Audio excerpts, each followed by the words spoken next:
Trump इंतजामिया का आपको फ़ोन आया तो फिर क्या करेंगे?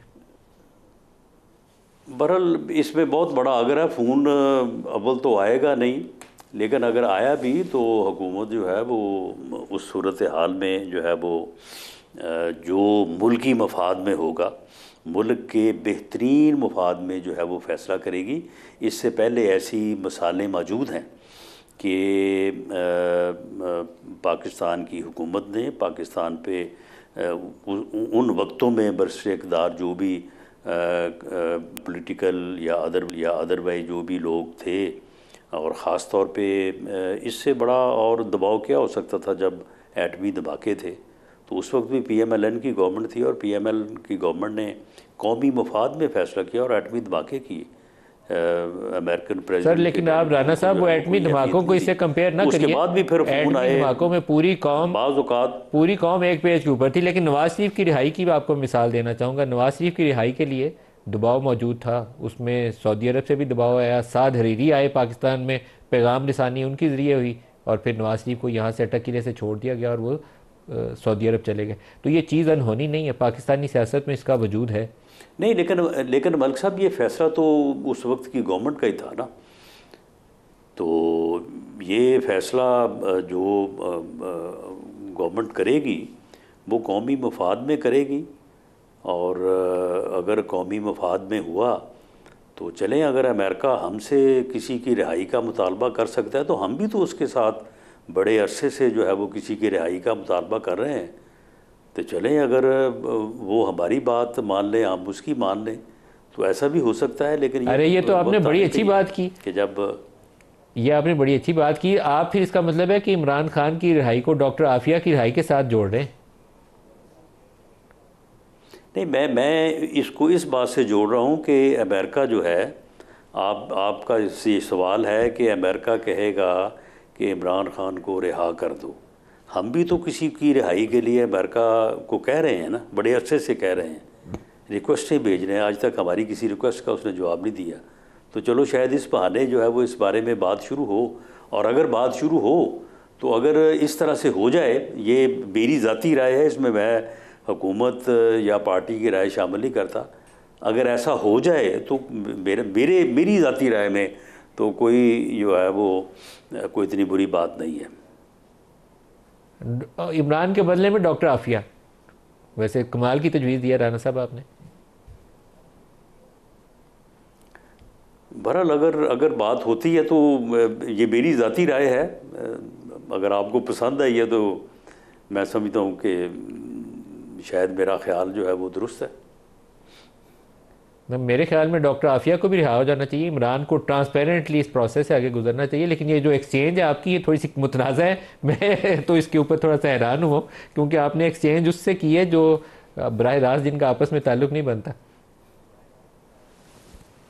नहीं, मैंने तो इस बात से रिलेट किया है कि अमेरिका जो है उसे क्या पड़ी है कि वो क्यों अपना जो है इस मामले में पड़ेगा और क्यों ये मुतालबा करेगा कि जी आप रिहा करें। लेकिन अगर वो किसी की रिहाई का मुतालबा करता है, अभी आज तक उसने शकील अफरीदी, जो कि हमारे हिसाब से तो उसने मुल्क से गद्दारी की, मुल्की मफादात को उसने नुकसान पहुँचाया, लेकिन अमेरिका के हिसाब से देखा जाए तो उसने बड़ा फ़ायदा किया अमेरिका का, और उनके मफादात के लिए उसने काम किया। वो उस वक्त से जेल में बैठा है, तो उसके लिए तो उन्होंने अभी तक जो है वो कोई प्रेशर नहीं डाला, कोई हल्की फुल्की कोई कभी फ़ोन या कभी बात करते रहे होंगे। तो अगर अमेरिका जो है वो इतना इंटरेस्टेड होता है किसी की रिहाई में पाकिस्तान में, तो हम भी वहाँ पे किसी रिहाई में इंटरेस्टेड तो हैं। हमारी पूरी कौम का ये मुतालबा भी है, ख्वाहिश भी है कि आफिया सिद्दीकी को जो है वो अमेरिका रिहा करे और उसे पाकिस्तान आना नसीब हो। अच्छा, मैं इस पे शुएब साहब से भी रिस्पांस ले लूँ, फिर मैं दोबारा आपकी तरफ आता हूँ। शुएब साहब, आपको ये तजवीज़ है तो थोड़ी कंट्रोवर्शियल है, लेकिन क्या आपको पसंद आई है कि बात के नहीं पसंद आई? देखिए, पहली बात तो यह है कि इमरान खान साहब ना उनकी रिहाई के हवाले से ना ट्रंप से कोई रिलेटेड है, ना ही उसका कोई ताल्लुक़ है। पाकिस्तान की 85% अवाम आज इमरान खान के साथ खड़ी है। हम 180 से ज़्यादा सीटें जीत के बाहर बैठे हुए हैं। हम छुड़वाएंगे इंशाल्लाह इमरान खान को through the present judicial system, जिस तरह भी ये उसके ऊपर काबिज होने की कोशिश करें, नंबर 1। नंबर 2, अपनी मूवमेंट के जरिए आवाम के प्रेशर के ऊपर। अच्छा, एक दो बातें जो उन्होंने की हैं उसका जवाब देना। सड़कों पे कब आएंगे? जल्दी इंशाल्लाह। इमरान खान साहब ने तारीख देनी थी, आज इसी वजह से मुलाकात नहीं करने दी। एक बात बता दूं, देखें, अर्राशी वल मुर्तशी किलाहुमा फिन्नार, ये कह रहे हैं कि जी DPO के जरिए और तमाम जी वो पैसे देते थे और ट्रांसफ़र होते थे। आज भी वो जिंदा है, मौजूद है ना पंजाब में। आज उनको एक एक को पकड़ें, उनके खिलाफ तो एक्शन लेना। अगर उस्मान बुज़दार उसमें मुलव्वस था, उसके खिलाफ एक्शन लें, कोई एक मुकदमा उसके ऊपर बनाए। आप बातें करें, अच्छा जी आगे चलें, फराग होगी तो पकड़े ना आप उनको, किसने मना किया है? अच्छा, ये इस केस में फराग होगी की जो ट्रांसफ़र ऑफ प्रॉपर्टी थी, जो इनका गवाह पेश हुआ है नैब की तरफ से, गवर्नमेंट की तरफ से, प्रोसिक्यूशन की तरफ से, उसने कहा जी उसने पैसे इतने दिए, उसके बदले में प्रॉपर्टी ट्रांसफ़र कराई। इनके अपने गवाहों ने जो कुछ कहा। अच्छा, ट्रस्ट किसके नाम है? भाई ट्रस्ट जो होता है उसका बेनिफिशियल ओनर कौन है? ट्रस्ट का बेनिफिशियल ओनर भी कोई होता है ना, वो पब्लिक एट लार्ज है। अच्छा, जब खुदा न खास्ता इन केस ऑफ डेथ की सूरत में या ए वाइंड अप हो जाता है ये ट्रस्ट, ये सारी प्रॉपर्टीज किसको जाएगी? ये वापस चली जाएगी टू दी ट्रस्ट, या वो मलिक रियाज को वापस चली जाएगी। ये नहीं हो सकता कि किसी की जेब में 1 रुपया भी जाए। तो बात ये होती है कि अच्छा मैटर सब जुडिस है, एविडेंस आ चुकी है, आने देना। अच्छा, फिर एक और चीज़ मुझे बताएं जी, पैसे तो आए सुप्रीम कोर्ट में, किसी ने उस पर ऑब्जेक्शन नहीं किया, और अभी सुप्रीम कोर्ट ने उठा के गवर्नमेंट को पैसे दे दिए हैं विद प्रॉफिट। उसके अलावा सर माजरत के साथ, उसके अलावा के साथ जो ये बात है, सीधी करप्शन का केस है, कॉन्फ्लिक्ट ऑफ इंटरेस्ट का केस है, नहीं कोई जस्टिफिकेशन। अच्छा सुन लेना, 190 million pound proceed of crime थी। नेशनल क्राइम एजेंसी बरतानिया ने पकड़ी और उसे कहा कि पाकिस्तानी टैक्स पेयर्स का पैसा है, पाकिस्तान को वापस किया जाए।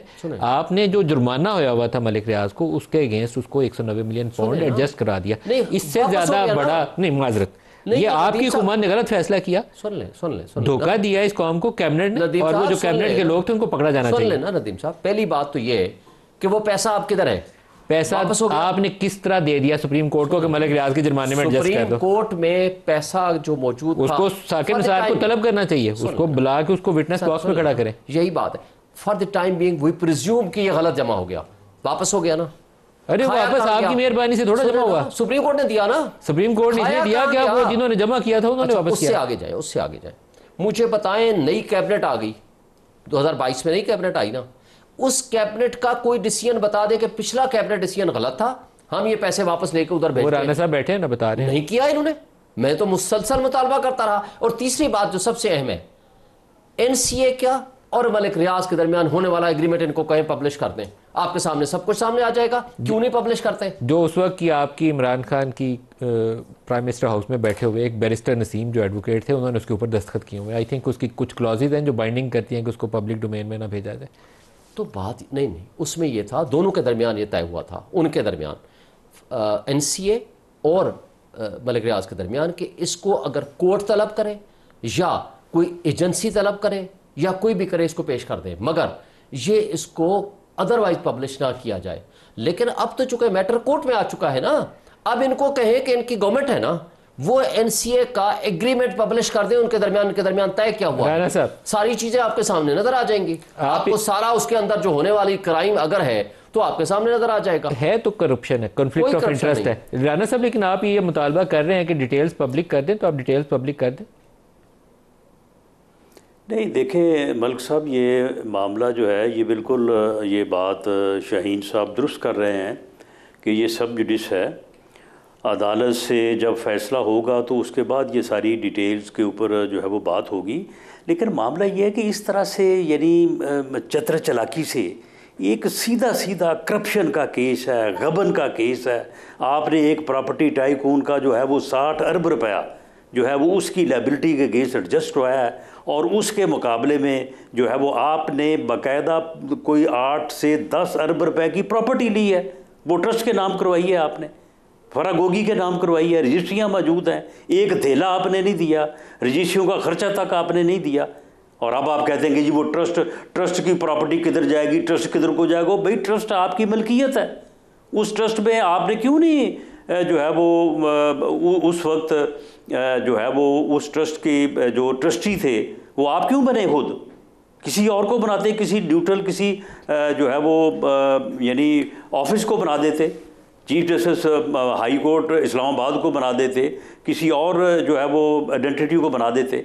आपके ज़ाती तसर्रुफ़ में शौकत खानम जो हॉस्पिटल है भले वो ठीक है, वो अपना पब्लिक डोमेन में आता है, पब्लिक एट लार्ज के बेनिफिट के लिए बनाया है, तो आप वहाँ पे किस तरह से आप हर चीज़ स्याह सफ़ेद के आप मालिक नहीं हैं, आपके तमाम तरह इख्तियारात नहीं है राना साहब, वहाँ पे हर चीज़ जो आपने जो नेशनल अकाउंटेबिलिटी ऑर्डिनेंस को और आपके हुक्म से नहीं होती। नैब लॉ में तब्दीली करने के बाद काबीना में किए गए फैसलों को आप तहफ़्फ़ुज़ दे चुके हैं। आपका केस जानदार नहीं है, वो इमरान का केस ये काबीना में बल्कि सब फ्रॉड हुआ है, काबीना का फैसला ही नहीं है सर। आप ये करप्शन का जो मामला है, नहीं सुन लें, करप्शन का जो मामला है, काबीना के साथ फ्रॉड किया है। शहजाद अकबर और इमरान खान साहब बतौर प्राइम मिनिस्टर, उन्होंने काबीना को धोखा दिया है। काबीना के लोग जहाँ पे बयान दिया उन्होंने कहा जी हमें दिखाई कोई चीज़ नहीं, एजेंडे पे थी कोई चीज़ राना साहब, आपने नैब लॉ अपना केस, इमरान खान का केस जो है उसको ख़त्म कर दिया। आपने नैब लॉ को अमेंड करके इमरान का केस ख़त्म कर दिया। अब ये हाई कोर्ट से तो ये नहीं, इमरान का केस जो है ना, ये नहीं ख़त्म नहीं होता। देखें, बात ये है कि काबीना के फैसले को तहफ़्फ़ुज़ है। अगर काबीना के साथ फ्रॉड करके कोई फैसला हासिल किया जाए, उसको तहफ़्फ़ुज़ नहीं है। शहजाद अकबर की काबीना का फैसला ही कैसे साबित करेंगे कि फ्रॉड हुआ? नहीं तो वो जो वज़रा है उन्होंने बयान दिए, उन्होंने कहा कि जी हमारे सामने वहाँ पे कोई चीज़ पेश नहीं हुई, कोई काबीना का फैसला नहीं है। टीवी के बयानात हैं, बंद लिफाफा। टीवी के बयानात के ऊपर बंदे को सजा होने लगी तो फिर कुछ नहीं बनने वाला पाकिस्तान। नहीं मलिक साहब, अदालत में जो बयान हुए हैं वो बयान फिर मेरा ख्याल आपकी नज़र से नहीं गुजरे। वहाँ पे उन्होंने बिल्कुल ये बात साबित है कि कोई मामला काबीना में पेश नहीं किया गया, बल्कि काबीना को चक्कर दे के फ्रॉडुलेंटली जो है एक फ़ैसला हासिल किया गया। और उसके बाद जाके उसने वहाँ पे शहजाद अकबर साहब ने ख़ुद, वो ज़ाती तौर पे भी मुस्तफ़ीद हुए, वो उन्हीं साहब से जिनके पैसे थे, तो उन्होंने जाके जो है वहाँ पे बयान दे दिया और बयान दे के NCA का फ़ैसला हासिल किया। जो ये कहते हैं NCA के फ़ैसले की तफसीलात जो है वो आप जो है वो शाया कर दें या पब्लिक कर दें, वो भाई वहाँ पे आपने जाके बयान दे के तो ये फ़ैसला हासिल किया है। तो ये एक सीधा करप्शन का फैसला नहीं किया। देखिए, मैं नहीं समझता कि इसमें कोई NCA और मलिक रियाज के दरमियान उनके दरमियान एग्रीमेंट हुआ, उस एग्रीमेंट के तहत पैसे यहाँ आते हैं, उस एग्रीमेंट को के नतीजे में पैसे यहाँ आते हैं ना। बाद में कहाँ से एग्रीमेंट हमने किया, हमने NCA के पास कहाँ से गए, वो तो पहले हुआ, उसके नतीजे में पैसे आते हैं। शहजाद अकबर का क्या रोल था? मेरी नॉलेज में तो कुछ नहीं है, not a member of the cabinet, लेकिन मैं तो सिर्फ ये बता सकता हूं, ये तो ना करें कि उसका रोल ही नहीं था सारी इस प्रोसेस के अंदर। उस एग्रीमेंट की इजाजत ही उसके बयान से हुई। सुने ऐसे एग्रीमेंट हो नहीं सकता था। क्या उस एग्रीमेंट पहले हुआ और पैसे बाद में आए? ऐसे ही हुआ ना, एग्रीमेंट के पैसे कैबिनेट का डिसीजन पहले आ गया और एग्रीमेंट बाद में हुआ। आउट ऑफ कोर्ट जो एग्रीमेंट हुआ था उसी कितने काबीना ने उसको एंडोर्समेंट दे दी ना, तो बाद में दी ना। उसके बाद ये कहना कि पहले कैबिनेट का डिसीजन हो गया और बाद में जाकर NCA के साथ इन्होंने नेगोशिएट किया, वो तो नहीं हुआ। इसका मतलब है कि पहले NCA और मलिक रियाज के दरमियान एग्रीमेंट हुआ, वहां से पैसे आए और उसके नतीजे में कैबिनेट ने उसको एंडोर्स किया। अच्छा, कैबिनेट के मुझे बताएं कितने मेंबरों के खिलाफ पर्चा दिया? नहीं मलिक साहब, ऐसे नहीं हुआ है ना, मिनट्स पहले शहजाद अकबर ने पाकिस्तान गवर्नमेंट की तरफ से कंसेंट दी, उस कंसेंट की बुनियाद के ऊपर जो एग्रीमेंट हुआ। नहीं तो यही तो मैं कह रहा हूं, एग्रीमेंट हो ही सकता था। रोल है, आपने उसको क्रॉस एग्जामिनेशन किया ही नहीं। एसेट रिकवरी यूनिट का वो हेड था, उसने ओके किया ही था तो एग्रीमेंट हुआ था, ये बात ठीक है। लेकिन उसको आपने क्रॉस एग्जामिन नहीं किया, वो विटनेस बॉक्स में नहीं खड़ा हुआ, उसका बयान नहीं हुआ, और उसके बगैर आप इमरान को सजा देने जाएंगे तो ये मामला मुतनाज़ा हो जाएगा। नहीं, वो तो मुल्ज़म है ना, वो नहीं, या तो देखिए एक और बात है, कैबिनेट के डिसीजन को दूसरी कैबिनेट डिसीजन या तो ओवरटर्न करे, नहीं किया। कैबिनेट डिसीजन ओवरटर्न नहीं होती तो कैबिनेट डिसीजन कोई भी गवर्नमेंट हो, that remains the cabinet decision. आपने डिसीजन है ही नहीं, मैंने हर प्रोग्राम में कहा कैबिनेट डिसीजन है ही नहीं। मिनट्स बनते, सुने, मिनट्स बने थ्रू सर्कुलेशन के डिसीजन से पहले शहजाद अकबर ने वहां पे कंसेंट दी, वो मिनट्स अगली दफा कंफर्म होते हैं। That was criminal. देखिए, आप उस बुनियाद के ऊपर NCA के साथ एग्रीमेंट हुआ, दैट वाज क्रिमिनल। जब वो राना साहब वो लिफाफा ले रहा था, ये लिफाफा जो है वो